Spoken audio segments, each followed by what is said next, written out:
My name is Roxanne Martinez. I'm 30 years old. I'm a survivor.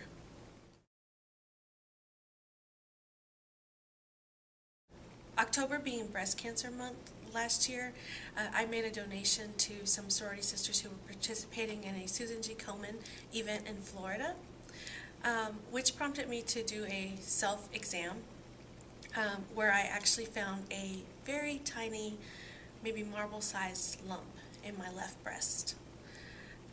At the time I thought it was nothing, wasn't too worried about it, but something that I might want to get checked out. So I made an appointment with my primary physician, and about 2 weeks later went in. At that appointment, the doctor actually did a physical breast exam and did confirm that it was a lump and that she would refer me to get a biopsy. She also confirmed that I was pregnant. So it was, two bits of information the same day. I went for a biopsy a few days later, and then had the results within a few more days. On November 1st, I was at work. I had a job I had only been at less than a month, and I received a phone call with the results that it was breast cancer. I was shocked. No one in my family, like I said, has ever had breast cancer. I didn't know where to start. I thought, first of all, it has to be a mistake. This can't be happening. It can't be happening to me. So, after the initial shock, I notified my family. I wasn't even able to speak the words, so I sent a text message, a mass text message, to all my family and my closest friends. The first thing I did was go online, go to the internet, and look for information.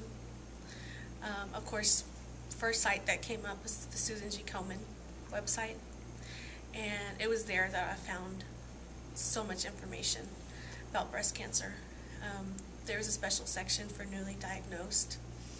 I pretty much read the entire thing.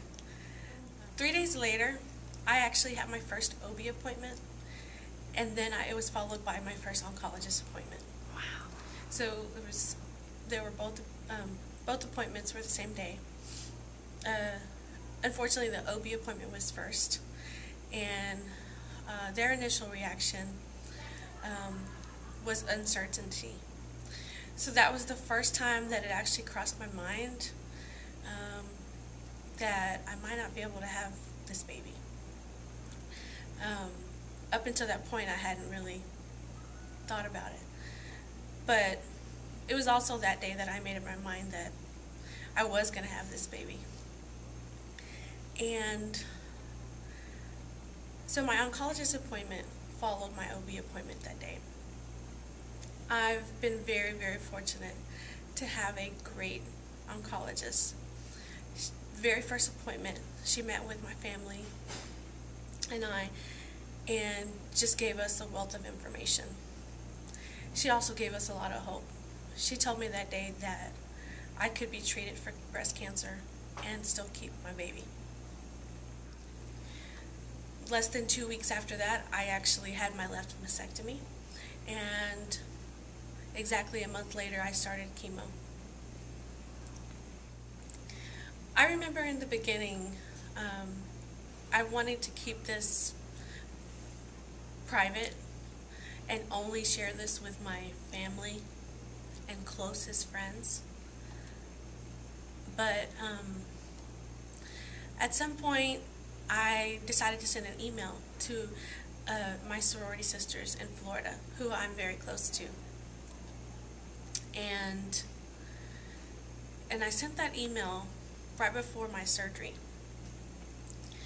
And when I came out of surgery, I had such an overwhelming response and messages of love and support from them.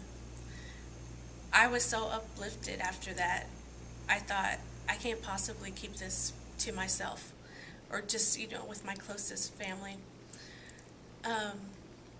Word of my diagnosis and my pregnancy quickly spread throughout my network of friends and sorority sisters. And I just constantly kept getting messages of encouragement, support, love. I actually started I actually used social media to keep everyone updated. I started a Facebook support group that has about over 300 people in it right now. And I also started a Twitter dedicated just to my breast cancer updates.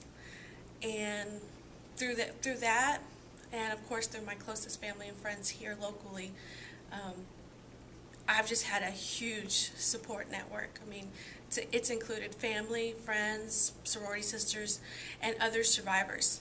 As soon as I started using social media, started connecting with other survivors, even found fellow survivors who had battled breast cancer while pregnant. So I have a small group of those women who have actually provided lots of support as well. As I learned more about breast cancer and the Susan G. Komen organization, I wanted to do the Race for the Cure so much more. In years past, I've donated to friends who've participated, but I've never actually participated myself. So this year, it was extremely personal. And I made the decision when I signed up that nothing was going to stop me from doing the 5K. Not cancer, not chemo, and not being 8 months pregnant. I actually learned about Komen Resources through my social worker, through Cancer Care Services, a local organization.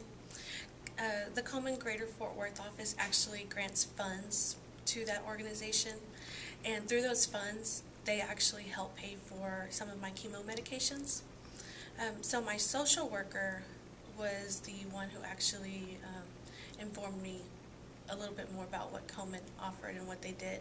So in addition to the website and providing all the information and resources, Komen also has granted local organizations funds that have helped me fund my medications. The best piece of advice I would give to someone who's just been diagnosed with breast cancer was some advice that was given to me by a fellow survivor right before I started chemo. She said, attitude is everything, and that has proven to be true, and has really gotten me through this whole entire battle. I would tell a newly diagnosed breast cancer survivor, although it may seem like it, it's not the end of the world. Life does go on, and you have to too. Most important things, I would say, is to stay strong and stay positive.